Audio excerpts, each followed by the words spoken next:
Alrighty, what you're looking at here is an artifact from 32 years and 3 months ago.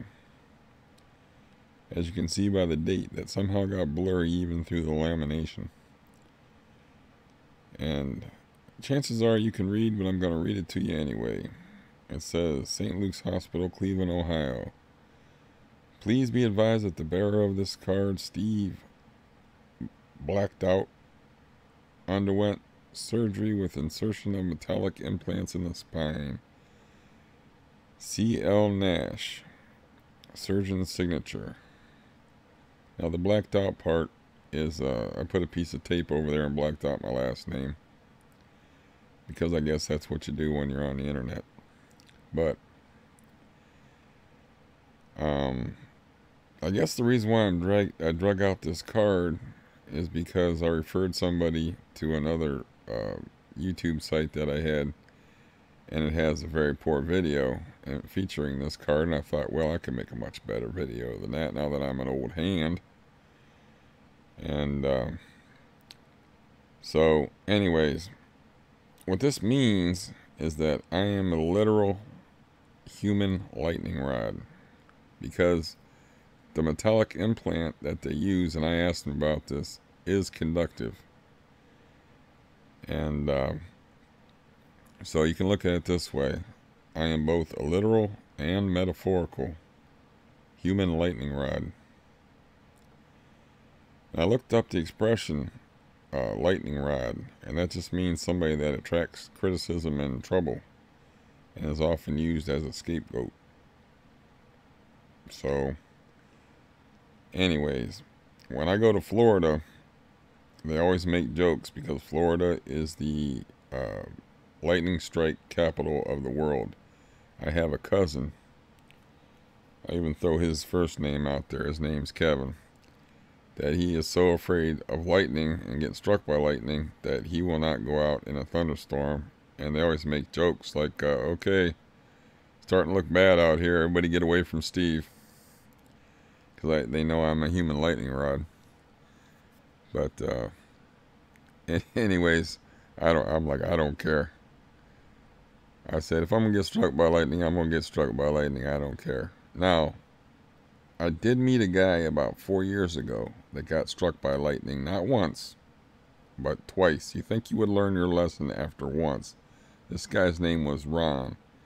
He was heavily into Buddhism, and he tried to recruit me for his, I didn't know you could be recruited into Buddhism, but he tried to recruit me like a Jehovah's Witness into his Buddhism class that he goes to.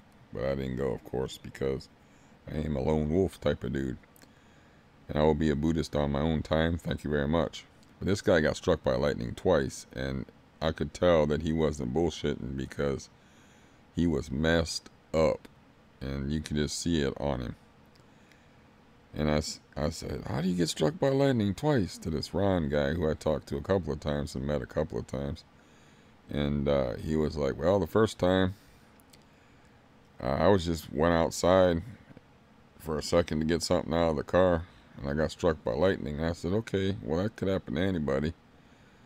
But, I mean, you're probably going out there to roll up your windows or something on your car, right? And he goes, exactly. He said, well, that could happen to anybody, but what about that second time? He said, well, the second time it was doing some gardening, and I didn't want to go in right away, and it was just a light rain, and I was on my hands and knees, and I got struck by lightning the second time. He said, it just didn't look that bad out. So this guy got struck by lightning twice. I don't know what that does to your head, but I could see what it did to his body. And he demonstrated a little bit about how it affected, like, they gave him neuropathy, and, you know, you just don't walk away from getting struck by lightning. But anyways, the one time that I did actually become afraid of getting struck by lightning, I was fishing in a park that actually overlooked the hospital that I was in yesterday while I was getting an EMG, which is actually they stick needles in you and put electricity into your body. And so it all comes together, don't it? So I am actually, I don't know, 26 years old maybe. And I'm fishing in this park, and this thunderstorm breaks out, and I'm looking at this hospital where I had electricity shot in my body yesterday, and I could actually see it in the distance. What I can also see is I can see that lightning is actually striking roads around the park. I mean, just hitting roads. Twice it hit. And I'm like, well, I am a human lightning rod, and I'm holding a fiberglass fishing rod, which can be conductive to electricity at high voltages, and anything that is wet is automatically conductive. So I am like doubling my chances of being hit by lightning, and I can actually see lightning strikes within 500 yards of me. So I said, it is time to go, because I am doubling down here on my chances of getting electrocuted. So I hopped on the bike and I went home. So anyways, I go back. I was thinking, I was looking at that hospital, and it was the same hospital that I was in yesterday, and it took me back to when I was,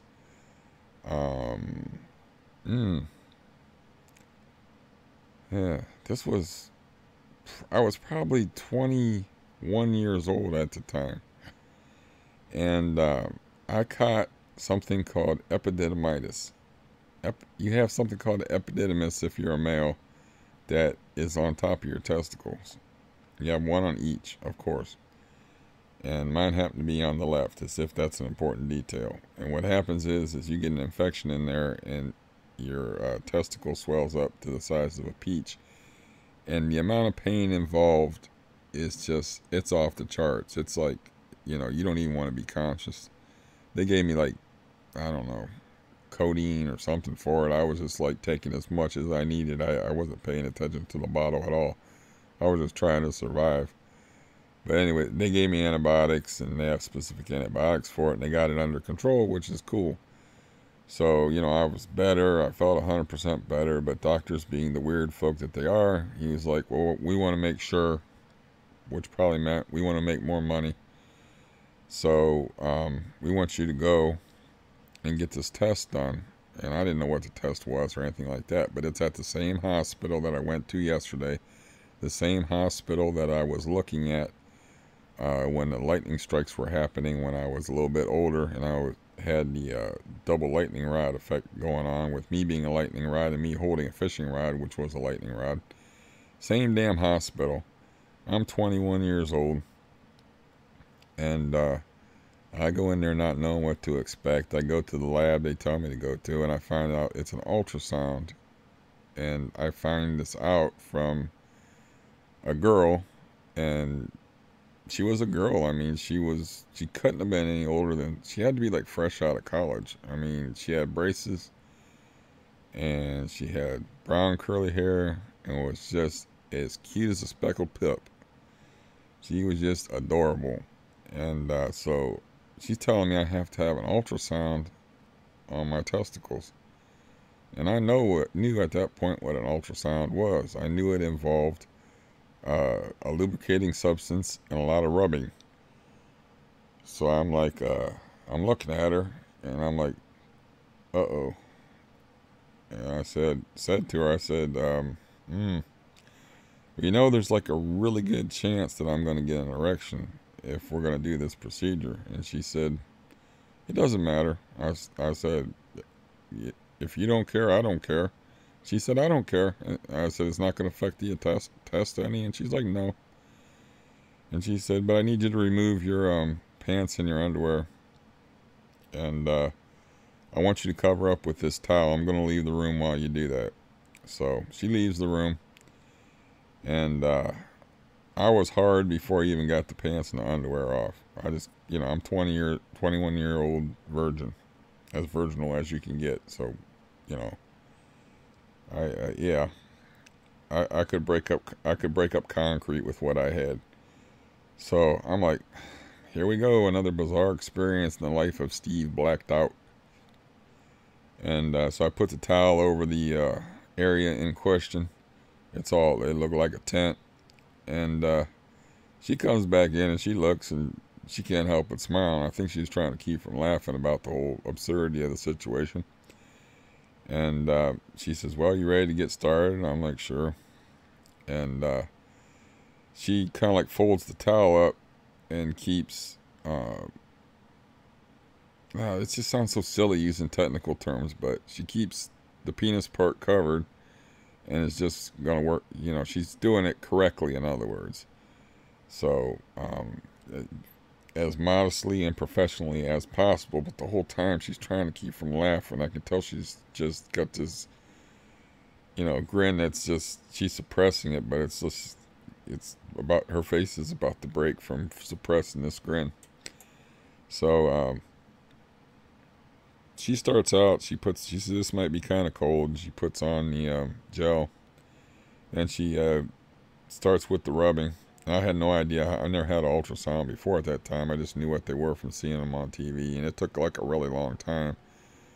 And, I'm like just trying to control myself, just laying there trying to control myself. I'm probably, the towel was probably dancing around, twitching and stuff for all I know.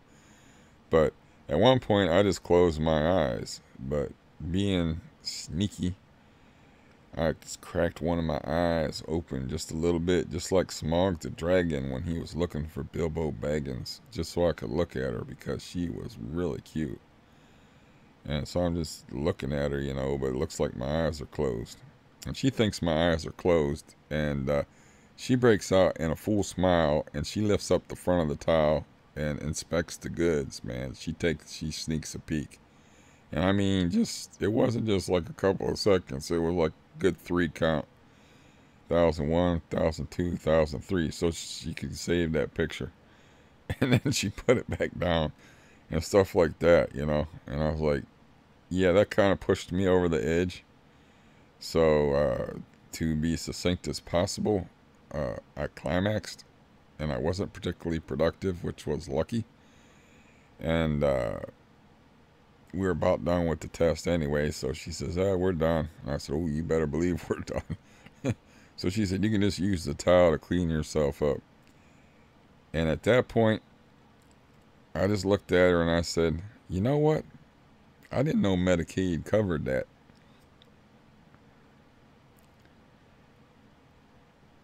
And that is perhaps the best joke I ever made. And you always, for me, you always have to consider the circumstances of the joke. But she just kind of chuckled and left, I mean, that joke could be viewed a couple of different ways. But now, a much grimmer joke that I made, which was very funny, which is in the running for the best joke I ever made, was December 5th, when I was having my heart shocked and they already had me doped up and I was passing out.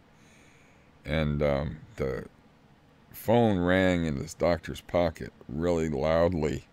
And right before I passed out, I said, is that the governor?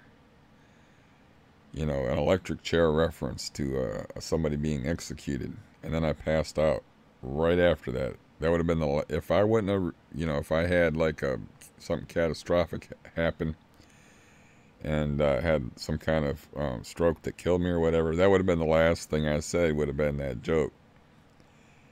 And which brings me, I don't know, you decide which one's the funnier joke. I like the sex stuff, so I think the sex joke was funnier and it's a funnier story.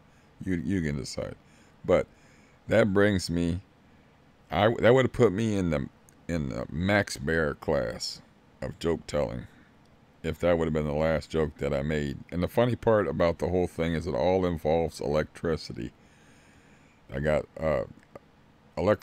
needles and electricity shot into my lower calf muscles yesterday in the same hospital that I was fishing across from while lightning was striking very close to me, while I had 2 lightning rods.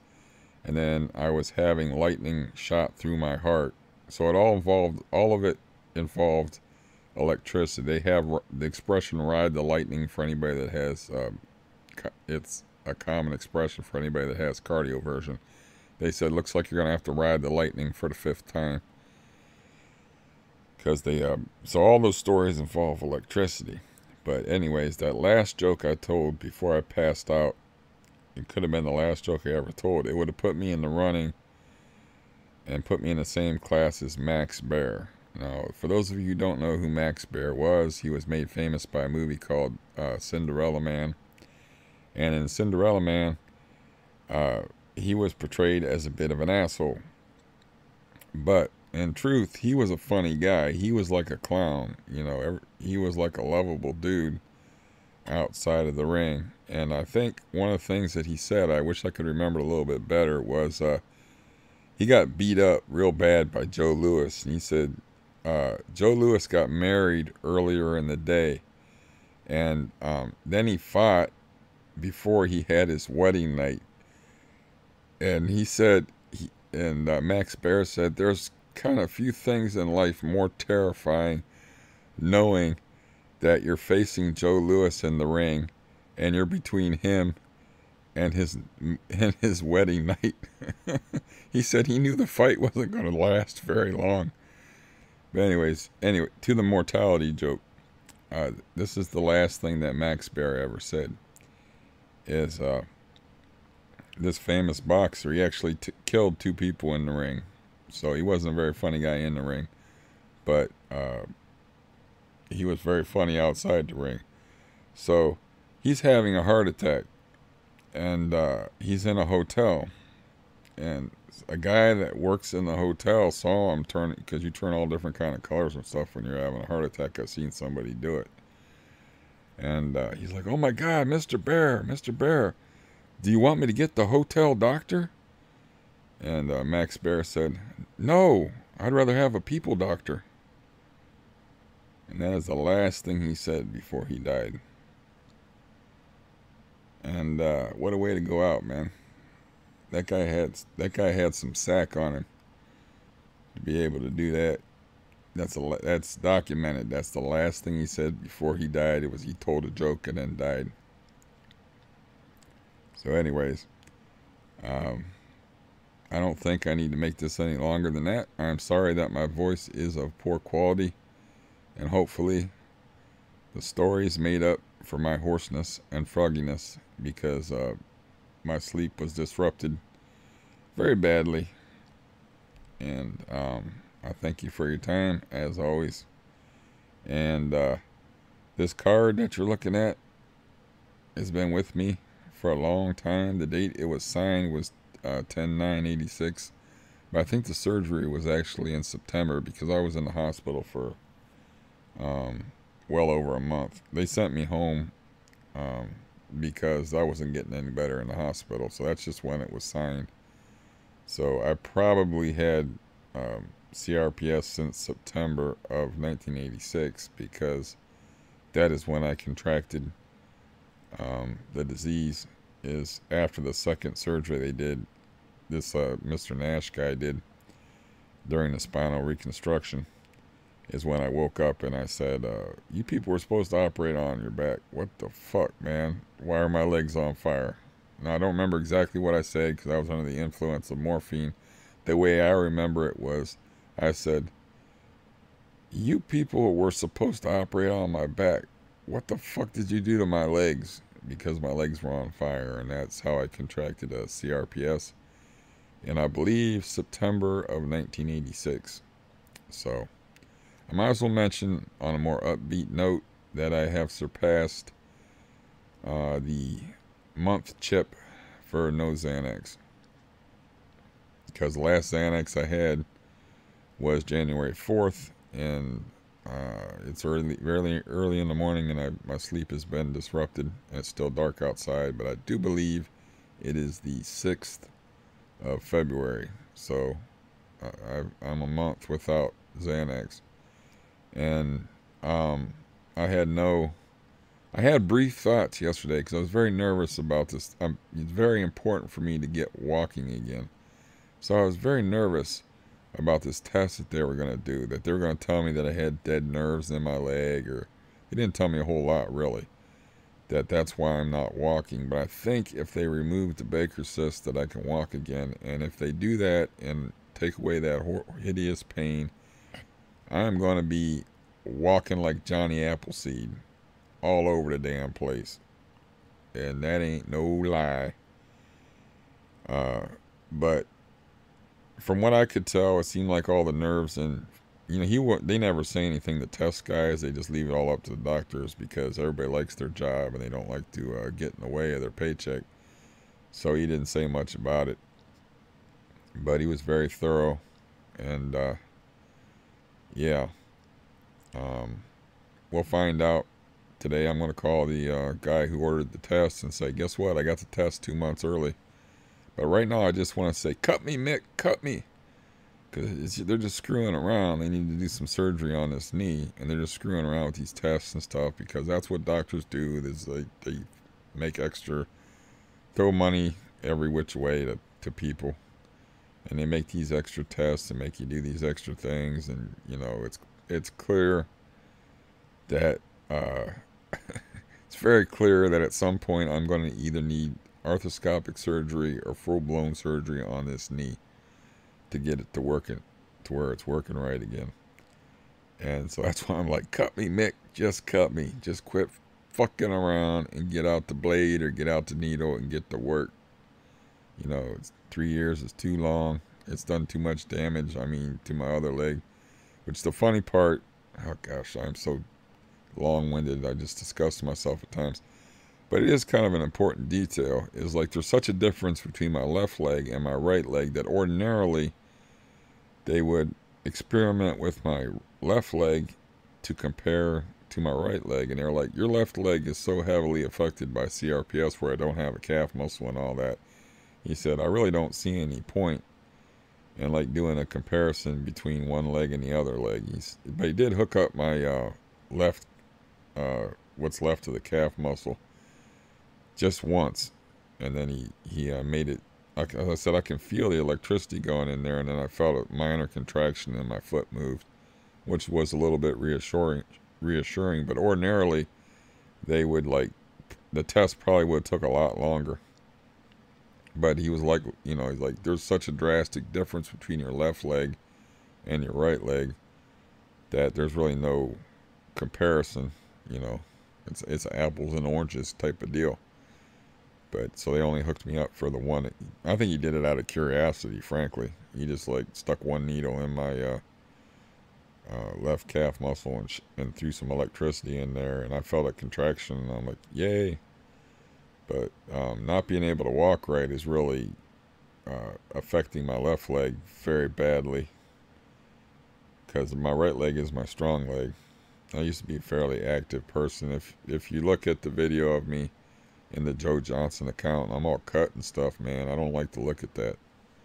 But I'm going to delete. I made another video in the it's just Joe space Johnson, and it's called I Am a Human Lightning Rod. And I'm going to take that down in 24 hours. But if you want to look at that, you can look at that. I used to be in shape. I used to be cut. Let's face it, I used to be dead sexy. And this was only 6 years ago. That, the video was put up in 2013. So it was even less than 6 years ago. And I've had such a horrible time between my parents dying and emotional devastation of other kinds, and this Baker's cyst thing for 3 years, and then the problem with the Xanax and everything, that it just made me sad looking at it. So now that I made a much superior video with this card, I'm going to leave it up. I'll put a link on, what the hell, I'll put a link to it so you can look at it before I take it down. If all my many thousands of fans that I have that watch my videos can have a look at it. But yeah, looking at that for me is rather depressing. But I went in there with my cold yesterday and I took care of business, and that made me feel good. And my leg is alive. It was moving around when they were shocking my, I don't know what these tests are going to tell. I shouldn't get too optimistic. But I still feel like if they take care of the Baker's cyst and get that out of there, then I can and I get a little physical therapy, that I'm going to be walking all over the place like Johnny Appleseed. I still feel that way. But anyways, you know how bad I am at endings. I'm going to end it there. And like I said, I'm going to put a link from Happier Days. And but then I'm going to pull the video down because the video is just not very good. This one, much better. And as always, I thank you for your time and your indulgence. And hopefully you got a chuckle out of this. And now I can peel the tape off of this card that blacks out my secret identity, because I actually work for the CIA. And I am a government agent. And I will talk to you all soon. Goodbye.